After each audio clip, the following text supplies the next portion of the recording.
Good afternoon. It's Friday, the 27th of April 2018, just after 1 o'clock. Welcome to UK Column News. Your host today, Mike Robinson, Brian Gerrish. We're also joined by David Scott. David, of course, reporting from north of the border with Northern Exposure. And we're just going to go straight to David. This is a fantastic tweet that you retweeted from Ed Condon about the Alfie Evans story. It says, in Britain, you can fly your loved one to Switzerland to end their life, but if you try to fly your son to Italy to preserve his, the police will literally hold him hostage until he dies. That's a pretty astute comment. I thought that was absolutely spot on. It's an astounding situation, you know, in a country of liberty. It's just flabbergasting that this is going on. You wanted to run through some of the Guardian stories on this in particular, and some of the headlines. So the first one that you've chosen here is US conservatives use case of terminally ill child Alfie Evans to criticise NHS. Yeah, this is a very interesting article. The whole series from the Guardian just shows how much the left in this country has departed from its roots, how much it hates the working class.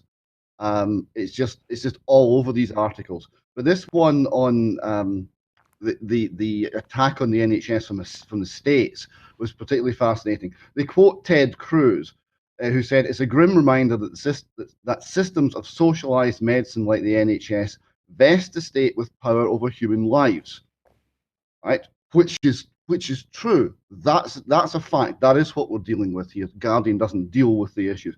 Cruz goes on to say, transforming citizens into subjects. Now that's actually wrong, because a citizen actually means a slave, and a subject, well, we haven't been subjects since 1949. But the Guardian also quotes Mike Huckabee, another right-wing politician from America. And he said that Evans was being treated as disposable and expendable, and warned this is what happens when the government gets in complete control of the healthcare system. He went on to say that the British government is deciding it's God and is going on to make decisions of life and death, which is also true. The Guardian tries to split hairs about what the government is, and the NHS isn't the government, but it's all the state, and it's the state court system that is not defending the individual rights here. It's the state police that are not doing anything to intervene in a situation which is kidnap, and it's the rights of the parents of the child that are being trampled on by a unified state, and that is the point the Guardian can't face. Indeed, but it goes on. An NHS palliative care doctor is quoted as saying, "Let Alfie Evans die with dignity." Yes, here we have this is the Guardian telling its readership, who, let's remember that the left see themselves as the compassionate people. So they're telling the readership it's okay to kill this child. Here's why. I'm a doctor, it's fine. So here we've got a palliative care doctor who has, it would appear, never actually examined this child. And we're immediately talking about school shootings and AR-15s, and bloodshed, and all of these ideas are mixed in to say, well, if you're standing up for Alfie Evans, if you're saying, no, the parents are right, let the parents make the decision. It's a horrible position for these parents to be in. They're the ones that love the child. They are clearly acting in the best interest of that child. Simply get out of the way. Like Asher King, we know who was right there, simply get out of the way and stop obstructing them and imprisoning their child. If you say that, no, you are supporting AR-15 school shootings in America, you're extremist, you're all of these things. No, it's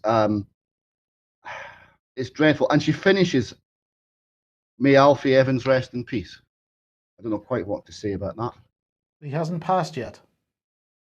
Well, this is it, but that doesn't seem to be relevant to the Guardian. That's how they finish the article. May he rest in peace. He's still alive. So David, they're wishing him dead. Yeah, David, perhaps I could just add to that. I also picked up on the fact that the Guardian got some interesting articles.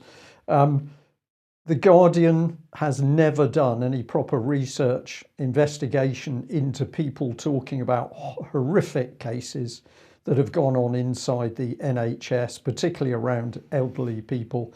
And I see these journalists who are pontificating about what's going on here, pointing a finger at anybody who's dared to feel proper emotion about what's happening, and it's all twisted into right-wing extremists, which I think you're going to move on to.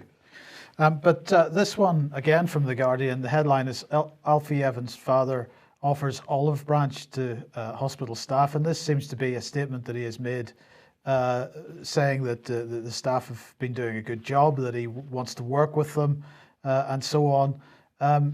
It's only when you get down to about 2/3 to 3/4 of the way through the article that you discover that in fact what Alfie Evans' father wants at this point is to take his son home.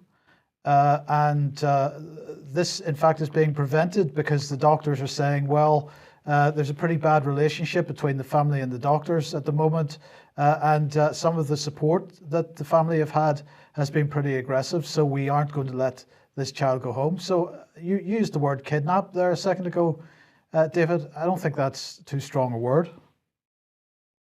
I don't think it is. I think that's exactly what we're looking at here. There was something quite creepy about the statement that starts off that article, though. It's almost it's clearly the father's trying to talk down the extremists within the hospital and get his son back. Right? And he's in a position where he'll say essentially whatever they want him to say to get his son back. Yeah. Right? And there's something coerced about it. There's something uncomfortable about that. And then he goes on and he says, Alfie doesn't need intensive care anymore. Alfie is lying on the bed with a litre of oxygen going into his lungs, and the rest is him. Some people say it's a miracle. It's not a miracle. It's a misdiagnosis. But this family have been prevented from getting another diagnosis. Absolutely. And again, the attack then is on the supporters here, because the Guardian saying Alfie Evans' parents needed help. The vultures came instead. Oh, this is a full spectrum attack on everybody who stands up and says this is wrong. So if you have the gut instinct, and this is why I say the Guardian hates the working class, because the working class have a heart, right? The working class can look at that and they'll say that's wrong, and they'll say it quite robustly. And the Guardian hates this. So if you look at this situation and say, no, that is fundamentally wrong, that's an attack on this family, the health authorities are in the wrong completely and totally. Well, you're now classed with anti-vaxxers, the American gun lobby, far-right conspiracy sites, InfoWars and Breitbart, and the Christian Legal Center. So they run on through this at some length. Ask what is compassionate or Christian about giving a desperate man false hope. Well, this is a situation that was asked with Asher King, but of course it wasn't false hope. It was the right call, and the NHS got it wrong. And this is what happens when you don't sack people, right? The Asher King case, people should have at least lost their jobs, if not been arrested and faced criminal charges over the way that family was treated. And it just encourages the same mistakes to be made again and again. And this particular article finishes with this beauty. The church's role can be to give hope when secular medicine has none. Light a candle, say a prayer, and just for a minute, you might believe in a miracle. So there are no miracles. Just for a minute, you might fool yourself.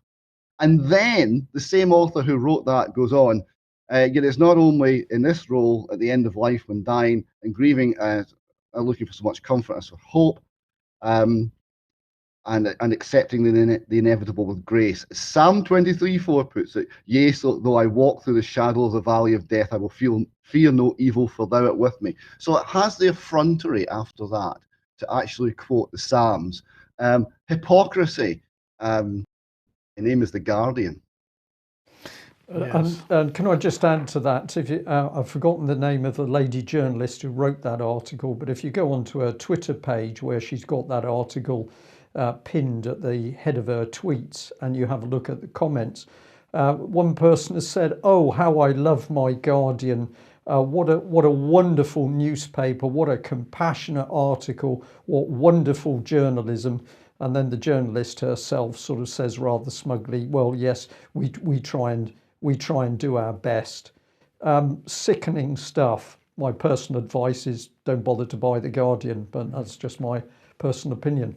What we would encourage people to do is to come along to the UK Column conference on health, Dying for Good Health.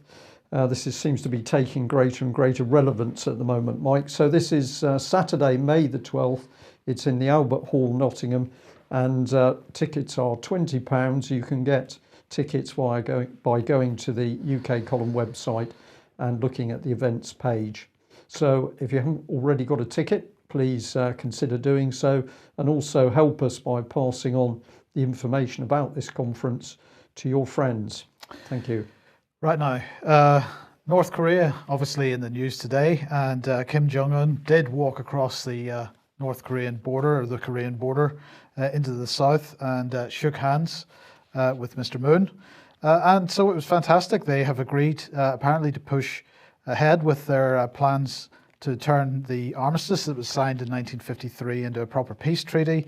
They're going to deal with the nuclear weapons issue in North Korea and so on.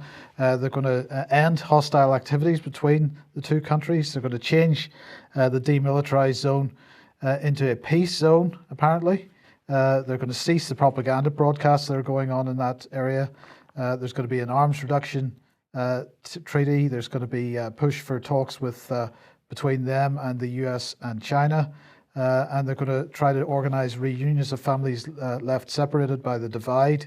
And they're going to take part in more sporting events, including the Asian Games, jointly in the same way that they did at the Winter Olympics.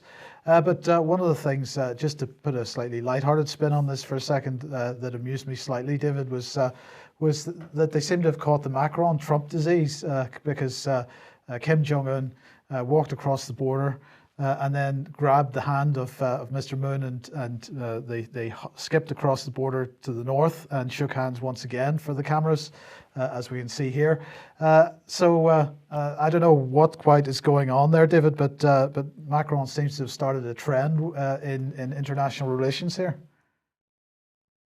And any trend started by Macron is never going to be a good thing. I don't know, they'll be hugging next, so it's all very disturbing. Yes, indeed. Now, well, good news. It's all systems go. President Trump is coming to the UK. There you go. It's all systems go. President Trump is coming to the UK. This is not an official, can't remember the term now. It's a working visit. It's not a more serious visit, but apparently he is going to meet the Queen. But this piece of news apparently has caused the BBC to have some kind of, I don't know, schizophrenic incident. So let's listen to Michelle Husain from the Today programme this morning. Now, if Donald Trump's visit to the UK in July includes London, the Mayor Sadiq Khan says he will no doubt see that Londoners hold their liberal values of freedom of speech very dear. It is a working visit, not a state visit, and it'll only be 2 days, but it may end up being awkward for the government if the Trump entourage encounters any protesters. Shaista Aziz is from the campaign Stop Trump Coalition. Good morning. You are therefore drawing a link between what you see happening in the UK with President Trump. I think you must be referring to his tweets, are you? Is that your evidence for making that link? Not marginalised. He is, of course, entitled to put in place the policies that he feels are right for the United States. Does he not deserve the respect around his office? He is an American president. We've had protests in the past when certain American presidents have come here, but to make it a carnival of resistance, why does he deserve that? You're not making him welcome by putting on a carnival of resistance. That's not a welcome. Action. And that's what we're showing here in the UK. What if what your plans are doing are not in the best interests of the country at the point that we are looking towards a future trade deal with the United States? That this is a president who's very sensitive to the idea of protest. You could be harming the country's chances. Now, I just want to say that I was listening to that as I was driving in this morning, and I almost crashed the car several times because every morning that I've listened to the BBC discussing Trump, pretty much, well, in fact, from several months before his inauguration, the BBC has done nothing but slag him off. And today, suddenly, I don't know whether this is some vain attempt by the BBC at trying to inject some balance into their coverage of Donald Trump at some, but they seem to have done a complete U-turn on their position. And you know, you haven't heard this before, probably, David, but what are your thoughts? Well, I enjoyed it very much. I mean, Radio 4 has a comedy slot every evening at 6:30, and it's dire. It's propaganda, and clearly all we need to do is swap the news coverage with the comedy coverage, and we've got it sorted. That was just epic. Balance on BBC. I think we're too late. I think that horse has left the barn. But you're absolutely right. We've had a couple of years of Trump is a joke, Trump is a clown, Trump is stupid, Trump is racist, Trump is everything that you could possibly imagine. But now we must respect the President of the United States and welcome with proper British dignity. I would love to know when and where and how that editorial change was made. Yes, indeed. Indeed. Right. Now, NATO Foreign Ministers meeting taking place yesterday and today. Well, possibly not many surprises as you might expect. The topics are Russia, Afghanistan, the Middle East, and they're saying that the meeting is helping to set up the NATO summit, which is going to take place in Brussels in July this year. So they're concerned about Russia's actions in Georgia, its annexation of Crimea, continuing interference in Ukraine, cyber attacks, and disinformation campaigns are the main issues that are concerning NATO at the moment. Jens Stoltenberg said Russia also backs the brutal regime in Syria, which has repeatedly used chemical weapons. And it is also highly likely that Russia was behind the nerve agent attack in Salisbury.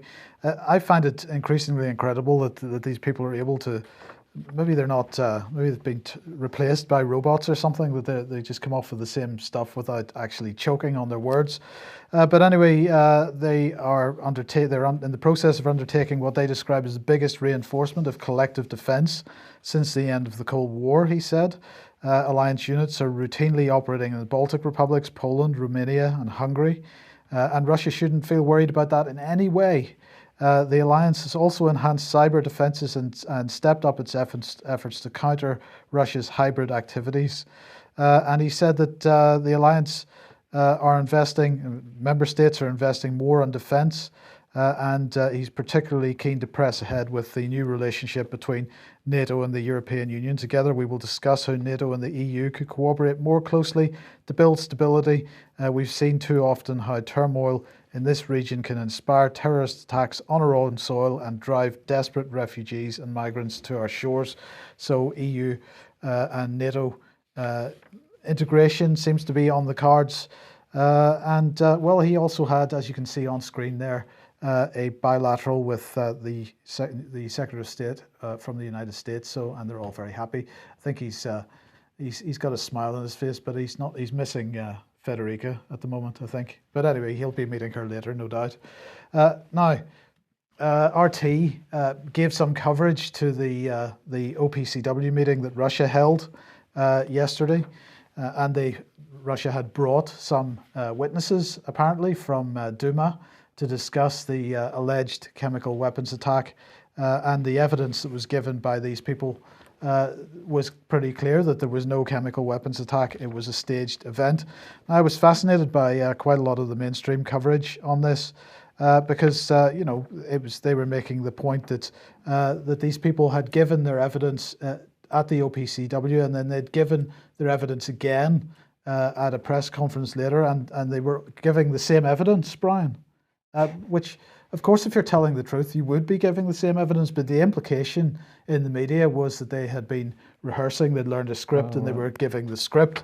What was the British reaction to this? Well, fantastic. Here is Peter Wilson, who's the UK ambassador to the OPCW, and he said that Russia and Syria's briefing at the OPCW premises today is a stunt. The Director General has opposed Russia's decision to host the briefing. The UK will not attend. The OPCW is not a theatre. Russia's decision to misuse it is yet another Russian attempt to undermine the OPCW's work, in particular the work of its fact-finding mission investigating chemical weapons in Syria. Now, of course, Russia has quite clearly made the statement that they've no intention of undermining the work of the fact-finding mission, and they will cooperate with it absolutely, but they felt the need to hold this event nonetheless. Peter Wilson went on to say, describing chemical weapons victims as comedians is despicable. Well, it's only despicable, of course, if what actually took place was a chemical weapons attack. And since there was no chemical weapons attack, then that's a nonsense point. He said widespread reports of intimidation of witnesses into the Douma attack is a cause for real concern. So the excuse for the fact that the narrative isn't quite what the United Kingdom and the United States was saying is that witnesses are being harassed. But as you can see on screen there, he said, we will not compromise with states that seek to degrade the structures and treaties that keep us safe. Well, frankly, if he'd been asked about this, he would have expanded on that slightly, because he would have said, except when we work to sideline the United Nations Security Council because of Russia's veto, as we covered on the news programme yesterday. So the hypocrisy from this man is staggering once again. We'll move on. Well, unless you've got some just thoughts. I just say it's truly terrible to be in this country at the moment and to listen to a stream of lies on a daily basis by the British government about subject after subject. It doesn't have to be Syria. We can choose the NHS. We can talk about the state of the roads. The lies are the same. Yep. Backed up by the BBC, of course. Now, David, we're having our reality changed in front of our eyes, and here's an example of it. Independent Women's Forum, and the headline is "Study Describing Breastfeeding as Natural is Unethical because it reinforces gender roles." Quite a little beaut, this. Yeah, it goes on. It's ethically inappropriate for government and medical organisations to describe breastfeeding as natural because the term enforces rigid notions about gender roles. This is from a study in paediatrics. Coupling nature with motherhood can inadvertently support biologically deterministic arguments about the women in the family. You're lost for words, David. You're lost for words. Well, there's a couple of things about this. This shows a complete divorce between the narrative and reality. I mean, it's now denying simple biological reality. We're now denying scientific facts every day. You've got to wake up in the morning and you've got to believe that 12 things that you believed to be true 2 years ago and were scientifically provable are no longer true. Otherwise, you're a bigot and you're dangerous and you're all sorts of things. But also, it's the tendency for these things to be accepted. This is a reputable magazine, scientific journal that's publishing this garbage. Yeah. We don't have the ability to think anymore. As a society, we're losing analytical ability, and we're also losing the ability to laugh, to actually have someone suggest something really ridiculous, and just to, through a wave of derision, get rid of the laughter serves many purposes. Humor is very vital and is under attack. Well, one of the reasons is that sort of thing, it should be laughed to scorn. But of course, it's not laughed to scorn these days. It's setting public policy. Well, and the other thing that's affecting people is political correctness, which was brought in all those years ago in order to help control the way people think. And it's clear that that is having an effect. People are frightened to respond to what they know is absolute nonsense. And I'd just like to add on this one, I find it very sad that it seems that many women just can't understand that they're under huge attack at the moment. The more the drive for feminism is ramped up, the more actually women are under attack. And here we're getting to the stage where you're not even going to be known as a woman. You're in the nicest way function as a mother and a woman is going to be eradicated. The word heteronormativity was one of the ones that was appearing in documents a little while ago. We know transhumanism is in the government agenda, and this is all the language to help drive that policy. I think there are a lot of ladies out there that really need to wake up, because they aren't being given equal rights. They're actually being given a flag for equal rights while the ground is cut away from under them. Well, look, David, I wanted to just say that the study itself, if anybody wants to look it up, was called Unintended Consequences of Invoking the, quotes, natural in Breastfeeding Promotion. And I'm just going to show who wrote this in a second. But the other point about the other thing that they were making, the other point that they were making in this report, it says, whatever the ethics of appealing to the natural in breastfeeding promotion, it raises practical concerns. The natural option does not align consistently with public health goals. If doing what is natural is best in the case of breastfeeding, how can we expect mothers to ignore the powerful and deeply persuasive worldview when making choices about vaccination? If breastfeeding promotion frames the factory-made option as risky or unhealthy, what should parents conclude when choosing between factory-made vaccines and boosting immunity naturally?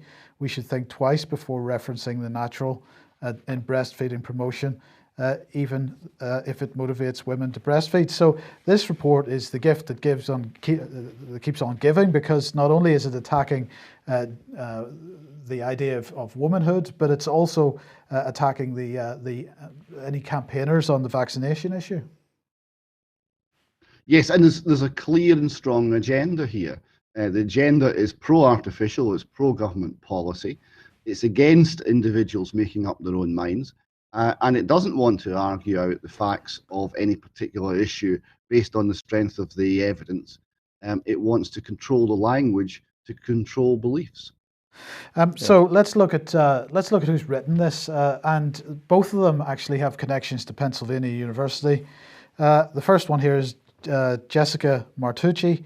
She gained a PhD from the History and Sociology of Science Department in the University of Pennsylvania in 2011, and then she joined the faculty of Mississippi State University's Department of History as an assistant professor in women's history and the history of medicine. So clearly well qualified to be writing a paper like this. And our colleague was this lady, Anne Barnhill, who's a research scholar with the Global Food Ethics and Policy Program at the Berman Institute. She is apparently a philosopher and bioethicist who works on food ethics, food policy, and public health ethics. Her current research includes a book on the ethics of non-rational persuasion and manipulation in public life, including the ethics of nudges, the ethics of public health messaging, and the ethics of commercial marketing. She is also currently working on food labeling and the ethics of breastfeeding promotion.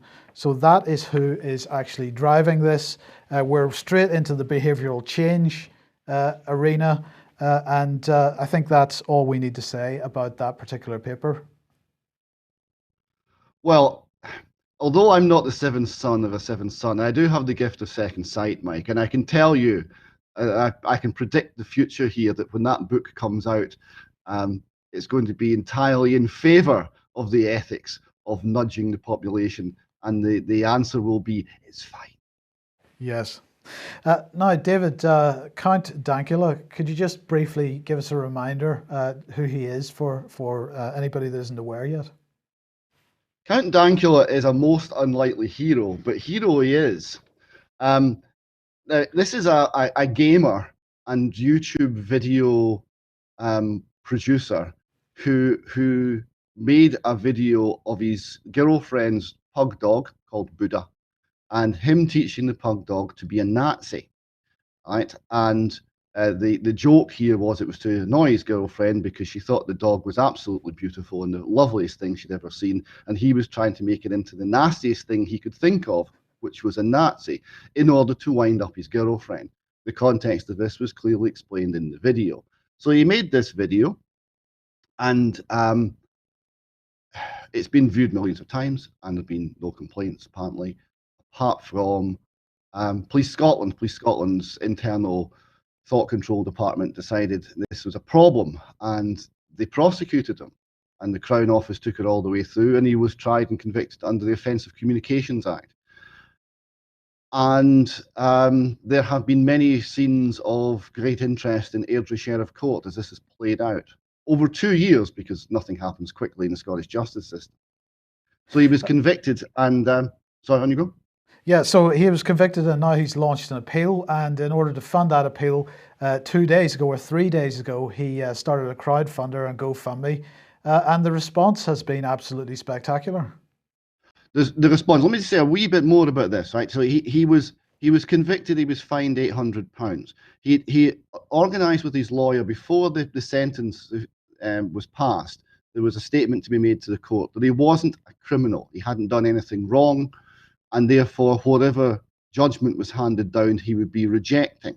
Now, he thought when he said that the judge would jail him, so he was perfectly prepared to go to jail, and more on that in a minute. But he was instead fined £800. So he's decided that he's not going to pay the £800 fine, but he is going to appeal the conviction on the basis that free speech matters. Free speech matters very much. And this attack on free speech, one of the aspects of the actual trial was the context of the video was decided by the court. So the actual context of what you say isn't relevant. It's whatever the court decides the context was. Even if that flies in the face of the evidence, that doesn't seem to matter. This, of course, means that humour, opposition, satire, any sort of free speech, free thought, free analysis becomes subject to prosecution by the state. So for those reasons, he's decided to fight it, and he was perfectly prepared to go to jail in order to publicise this. That's quite remarkable. Very few people have the gumption to stick to their principles and do that. And I think this has to be highlighted, because too often when people you might loosely claim as our team become threatened by the authorities, this threat, it goes on for years. It bears down in their lives. It affects their entire family. It affects their health. It affects their job prospects. It affects every aspect of their lives. And the state says, just give in, just plead guilty, and we'll let you have some part of your life back. And almost everybody to a man and a woman under those circumstances buckles and says, okay, and they plead guilty to things they didn't do. They don't appeal when they can. And here you've got this man, an ordinary man, well, a man from Coatbridge in Lanarkshire, who didn't pick this fight, who's decided to stand up and say, I don't care if you send me to court, I'm not a criminal, this is wrong, I'm going to fight it. And when he stood up and made that call and said, I need £100,000 to fight this and get some real hotshot lawyers and fight it all the way to the top, he got £100,000 in a day. And he has currently sitting at 145,305 when I screenshotted the thing before we came on air. So there's his comments, 100,000 in one day. We can get started on the appeal. Once the appeal is over, I'll be turning my attention to other matters. That's a nice speech restricting law you have there. He's talking to the Scottish government. It'd be a shame if anything were to happen to it. You should have just left me alone. And I think that says it all. And we have another one here from Undoomed. And the cartoon on it has the mainstream media talking to a jihadi on the left, and the speech bubble says, we will kill anyone who draws the profit, and the media guy saying, tell me more. And on the other hand, the media guy making fun of Count Dankula. So, or it's Count,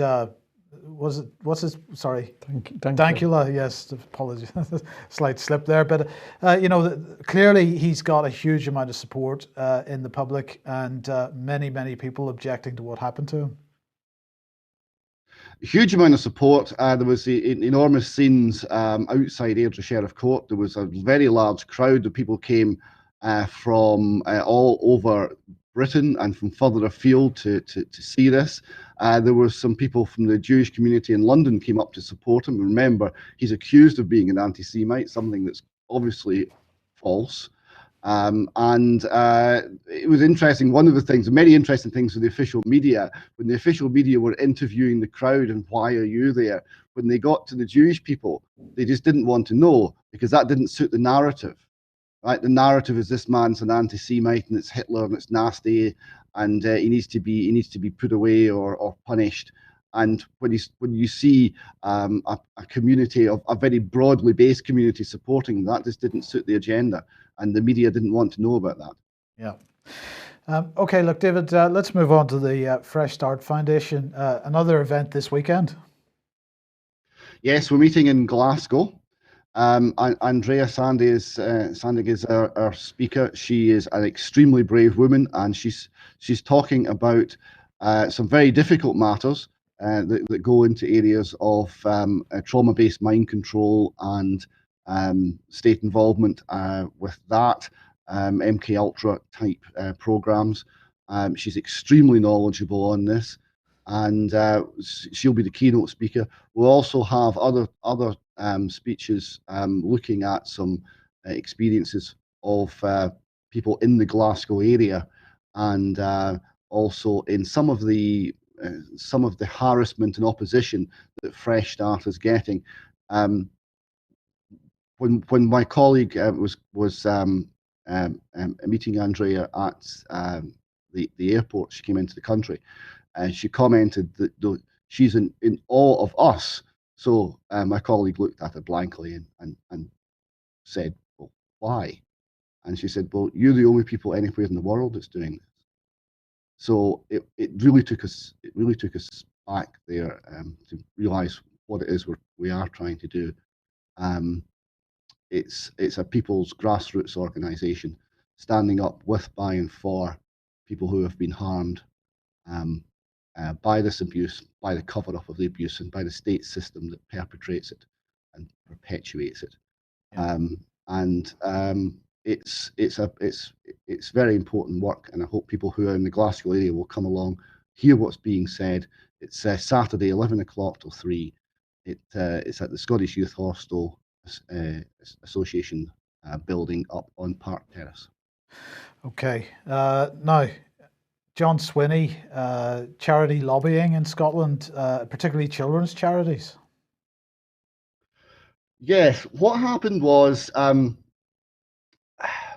part of the named person debacle was they had to have a committee session to take evidence to hear about how we might fix the fact that the named person scheme is unlawful and has been ruled such by the Supreme Court.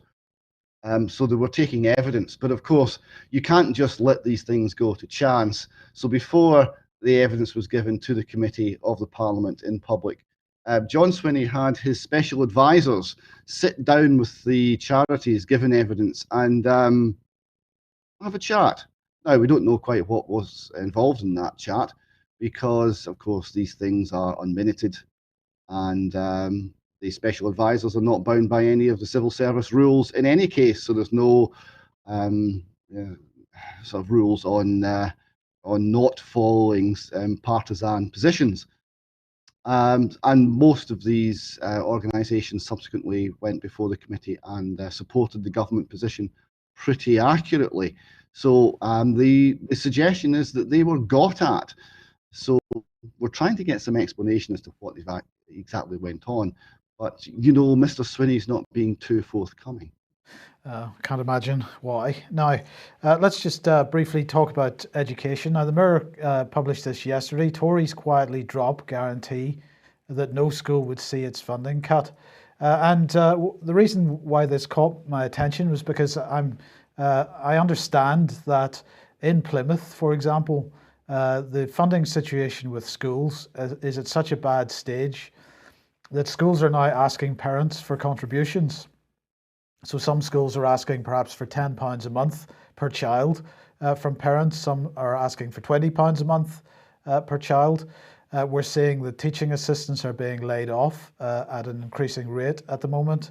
You know, there clearly schools are running in massive deficits in terms of their budgets. Well, you drew this to my attention as well from the Age of Autism website. Population meltdown in Scotland as additional support needs rise by 600% in a decade. Again, we have this is reflected in Plymouth as well. So the two ends of the country seeing the same types of things with increasing numbers of special needs children appearing in primary schools which are not geared up towards providing special needs care necessarily.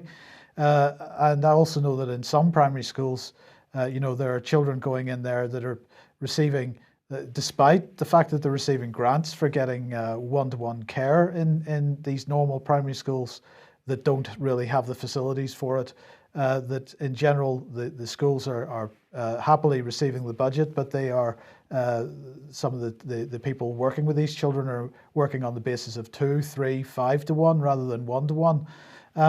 And so what we're seeing here, David, is a complete breakdown of the education system, such as it is in this country. I wondered, did it begin when schools were especially geared up to dealing with special needs children were increasingly being sidelined, and special needs children being pushed into mainstream schools? Is this as a result of a massive rise in the number of autistic children? There are a huge number of questions around this. Oh, very many questions. Would it be even possible to have a system where special needs children are schooled separately, given the numbers? Because it would make manifest how many children we're actually talking about. I mean, a 600% increase in a decade. You just don't see that sort of societal change, I mean, at all. I can think of no other case in the history of this nation where that degree of change has happened in that short a time. Not even through wars and famines. It's just it's absolutely remarkable. And then you have all sorts of knock-on effects. I saw there was a 42% increase in 1 year in Edinburgh schools, primary schools, in the assaults on staff. The strains are showing in many ways. I'll just add to that. I was told some time ago, and I'm going to say I believed it was reliable information, that in South Wales schools, or they had schools amongst the South Wales group of schools, where over 50% of the children in some classes had special needs. Members of staff were warned that this was not to be communicated to the press and the media. So for me, the incredible thing is that nobody, certainly in government, nobody within the media, is asking the key question of what's caused this huge rise. It's just something that we apparently have to accept and live with, but we're not able to ask the questions of where have these special needs children come from? What has caused the problem? And that's where I think we should be digging. Well, let's move on to a subject which probably motivates a lot of people, and that's parking tickets. And a very interesting article here from the Daily Mail, which we did a little bit more work on. Drivers are handed a private parking ticket every 6 seconds. Number rises by 1 million a year amid concerns drivers' details are wrongly given out. And if you go into the article, they're talking about a bill coming through Parliament which is going to help this process. I wasn't able to get into the detail of that bill, but I didn't get a warm feeling. This was some of the comments that were made in the article. The most prolific of the private firms is Parking Eye, owned by outsourcing firm Capita, that just happens to be £500 million sort of in debt at the moment. But I believe they're going to pay their executives several £1 million bonuses to get themselves out of debt. That sounds like a good scheme. So it says that Capita was exposed by the Daily Mail for using ruthless tactics to collect licence fees for the BBC. The firm runs thousands of car parks around the country. Latest figures showed it obtained 1.77, I think, is it? 1.77 million records, far more than any other company, up from 1.53 million the year before. And over the last year, the DVLA generated £14.1 million by selling motorist information for £2.50 a vehicle. Well, when I investigated what was in the article, they mentioned this organisation, which is the British Parking Association. This is some of the management team. Fascinating organisation. You can get into their website and see details. Here's the Memorandum of Association of the British Parking Association. And I found it very interesting that they are mixing freely with people from local authorities. So you say, well, who is this group of people? This is where it gets fascinating, because in the Articles of Association, they're talking about the powers that they're giving themselves, which go on and on and on.